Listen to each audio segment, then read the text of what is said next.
veces hemos tenido la idea de que el ser humano es una cosa muy diferente al resto de los ecosistemas, del mundo natural, pero en realidad formamos parte de la naturaleza. Pero yo creo que en tanto en cuanto nos separamos de nuestras raíces naturales, empezamos a tener problemas. Problemas psicológicos, problemas sociológicos. Creamos una realidad como al margen de la realidad natural. Y yo creo que esto es fuente de muchos inconvenientes. O sea, haber perdido el contacto directo con la naturaleza de la que formamos parte nos ha hecho creernos diferentes, superiores, otra cosa. Entonces, muchas veces la naturaleza solo se ve como un medio para servirse de ella, a veces, claro, para abusar de ella. Necesitamos la naturaleza porque somos parte de la naturaleza. La Biblia, si uno la sabe leer entre líneas, demuestra un gran interés, un gran respeto por la naturaleza. Solo hay que leer, por ejemplo, algunos salmos. El Salmo 104, el respeto por la naturaleza se palpa. En el Nuevo Testamento, en las parábolas de Jesús, desde la levadura que hace fermentar la masa, desde la pequeña semilla que crece y se transforma en un árbol que es capaz de dar cobijo a las aves. Y el libro del Génesis, sobre todo, pone al hombre como mayordomo de la creación, como supervisor, como el que tiene la responsabilidad de trabajar, de cuidar la tierra, pero también de protegerla, ¿no? La crisis de valores, básicamente, yo creo que se fundamenta en la concepción que tenemos del mundo. Hoy, sobre todo en la sociedad, predomina la idea del azar, la idea de la casualidad. O sea, somos una mera casualidad, un accidente cósmico. Todo surge por casualidad, sin una finalidad concreta. Entonces se produce el Big Bang, se produce la evolución, y la especie humana pues es una especie más en la cadena, en el árbol filogenético, ¿no? Entonces, bueno, ¿qué sentido tiene todo? ¿Por qué debemos respetar la naturaleza? Si al fin y al cabo la naturaleza es salvaje, la naturaleza es la supervivencia del más fuerte, ¿no? El más débil, las especies débiles o inadaptadas al medio son eliminadas y sobreviven las más fuertes.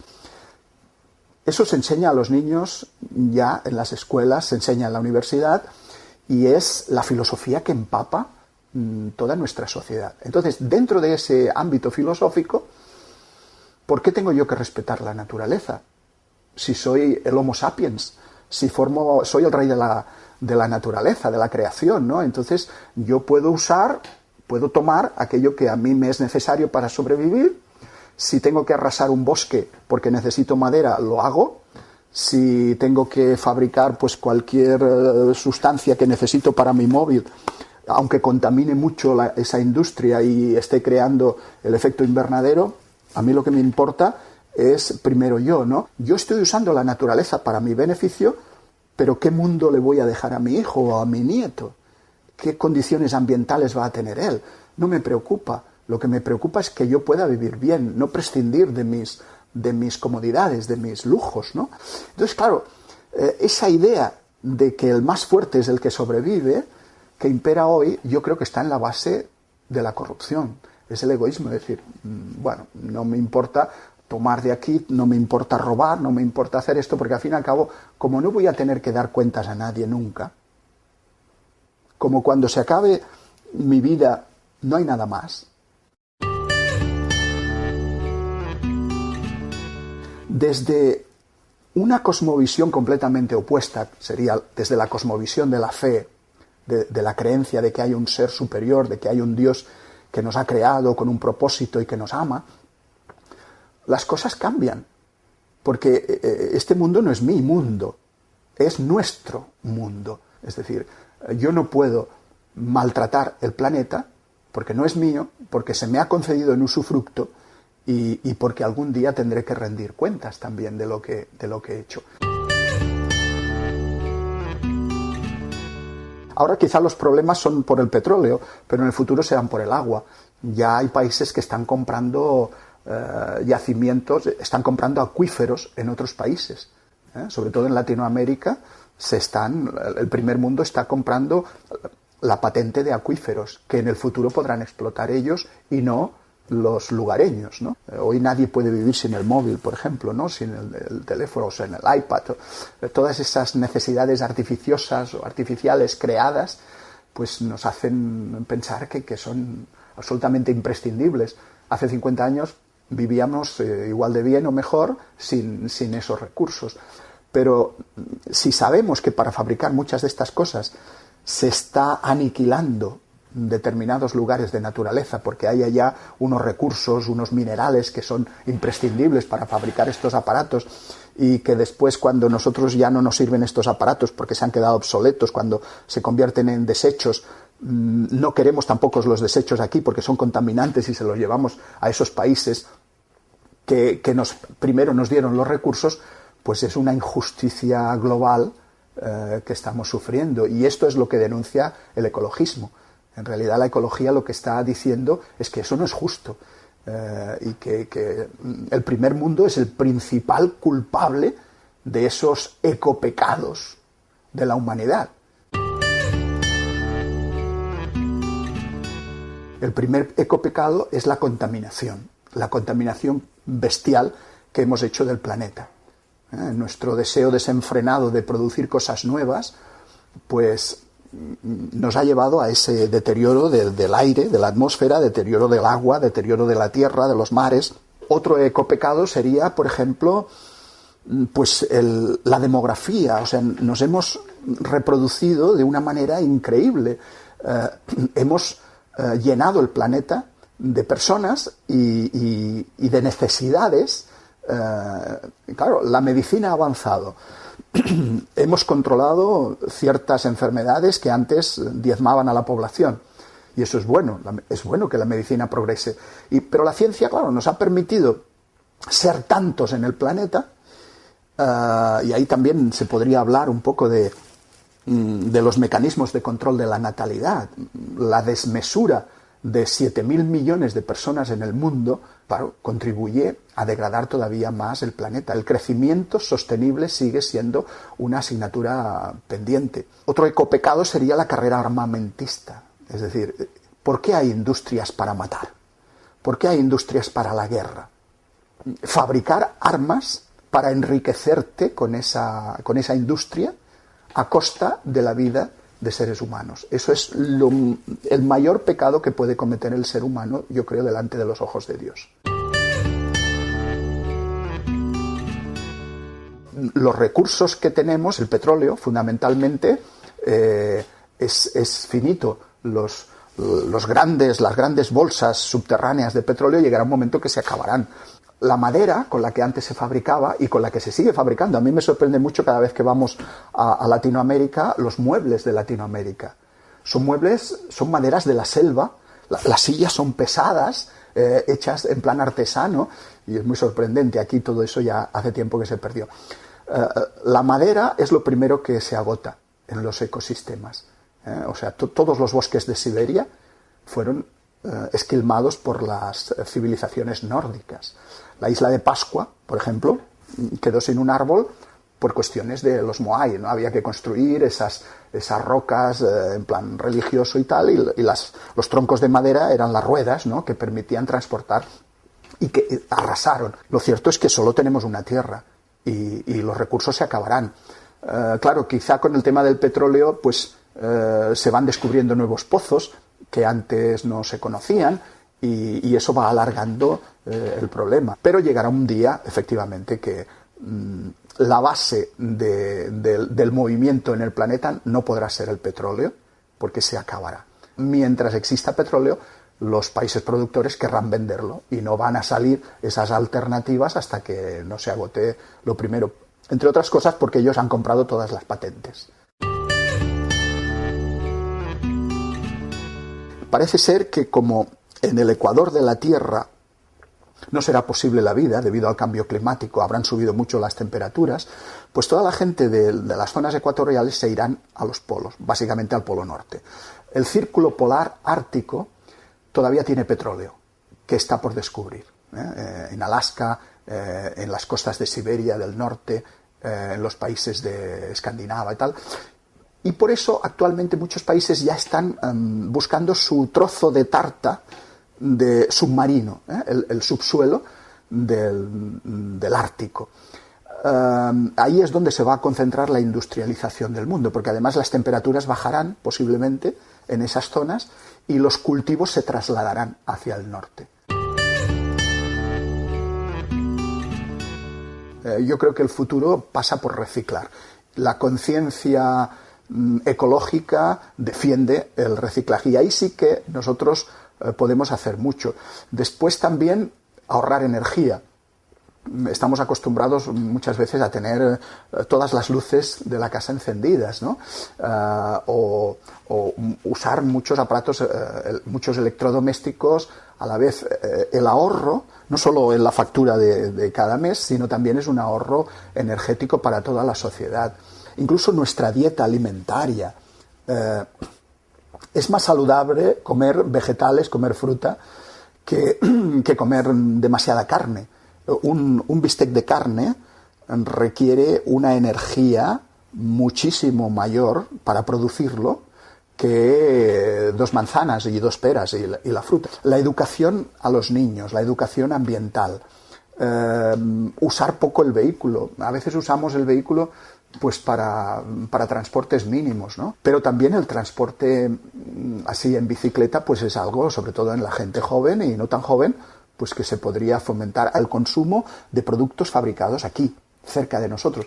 Eso ahorra muchísimo en energía, en contaminación del planeta. Greenpeace tiene una lista de 20 cosas que podemos hacer como ciudadanos, como individuos, como familias, que benefician muchísimo al medio ambiente. El respeto por la naturaleza que muestra Jesús siempre, y el hecho de poner la naturaleza como ejemplo teológico, quiere decir mucho. Es decir, no habéis visto las aves del campo, no habéis visto los lirios, la belleza de los lirios, pues ni aun Salomón se pudo vestir así. Si mi Padre cuida de los pájaros, ¿no va a cuidar de vosotros? ¿No va a tener en cuenta vuestros problemas, vuestras necesidades? Lo que pasa es que tenemos poca fe. No creemos que Dios sea providente con nosotros.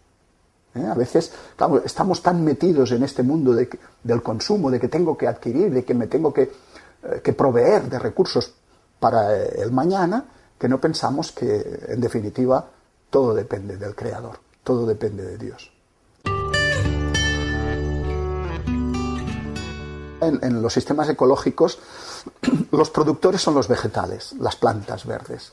Porque las plantas verdes tienen algo que no tienen los demás organismos. Las plantas verdes son capaces de coger la luz del sol y el gas, el dióxido de carbono, y hacer azúcar. Y eso ni siquiera la tecnología moderna lo ha conseguido. Es decir, fábricas que con la luz del sol, entre la luz del sol por un sitio y el dióxido de carbono por otro, y salgan sacos de azúcar, eso no se ha conseguido. Si alguien lo consiguiera, imitar la molécula de clorofila, eso sería fantástico. Los productores son los que purifican la naturaleza, los que reciclan los productos naturales, para que después vengan los consumidores y los aprovechen, se los coman, ¿no? Y ahí pues hay consumidores primarios, los herbívoros, después los carnívoros, los supercarnívoros, y todo eso pues forma parte de los ciclos naturales. Pero yo creo que deberíamos aprender de los productores, de lo básico, de la base de la pirámide trófica, y es producir nosotros lo que necesitamos. Quizá el mundo cambiaría, si nosotros fuésemos cada persona responsable de, a ver, lo que yo consumo, soy capaz de producirlo. ¿Qué puedo hacer yo para producir y no para contaminar, para gastar? Necesito gastar para vivir, lógicamente, pero ¿por qué no producimos algo de lo que necesitamos? Yo creo que ahí está también la enseñanza bíblica. El agricultor, el que planta, la imagen esa, muchas veces Jesús habla, tú no ves la semilla, tú has plantado la semilla y no la ves la tierra, pero Dios, dice, mi Padre es el que da el crecimiento, y aunque tú no veas nada, ahí está la providencia de Dios que hace surgir las plantas y que puede darte lo que necesitas en el futuro, ¿no? Yo creo que debemos aprender de esa imagen del productor más que del consumidor, aunque evidentemente somos consumidores.